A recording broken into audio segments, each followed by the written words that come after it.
ملاحظه میکنید. فکر میکنم تازه درست شده.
درست کردن.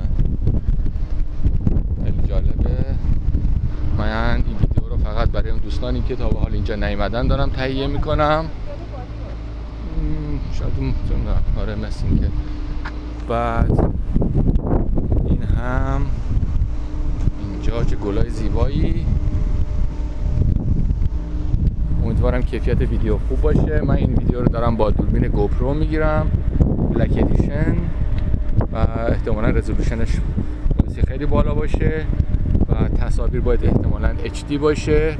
اگر نمیتونید با سرعت اینترنتتون زیاد بالا نیست نمیتونید تصاویر رو خوب بگیرید، پاز داره، میتونید بزنید بالا رزولوشن پایین تر بگیرید که کیفیت بهتر، سرعت بالاتر باشه. خب این هم مجتمع اینجاست. خب تصویر کلی از این محوطه داشته باشید. آرزو می‌کنم هر چه زودتر بیاید اینجا رو ببینید. این هم میده کابین خالی، خیلی درم سوخت، مسافر بیشتر نیست. دیدار در اینجا. خب اینجا هم یه قسمت دیگه از تلکابین ایرانه. این چشمه آب معدنیه، هر کسی رو بخوره هر مرض داره برطرف میشه. منهای 72 نوع مرض که اونا توسط صدقه برطرف میشه. منهای اونا هر مرض بگید، من جمله بواسیر رو عرض شود که فت و اینا همه با خوردن یه قلوب از این آب به طور کامل برطرف. ما حالا میخوام بریم بالا و ببینیم که منبع این آب از کجا نشأت میگیره. یک هم دوربین رو میچرخونیم، ببینیم که خیلی خلوته. میریم به سمت بالا. بله سمت بالا داریم میریم، چنان میریم بالا، داریم به منبع آبش نزدیک میشیم. این آب حیات که میگن همین باشه، آب حیات. بعد کابین، بله منبع اینجاست که آب حیات. این هم اردبیل باشه. اینجا هم یکی خیلی عالی.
دریا همه بهتر معلوم باشه در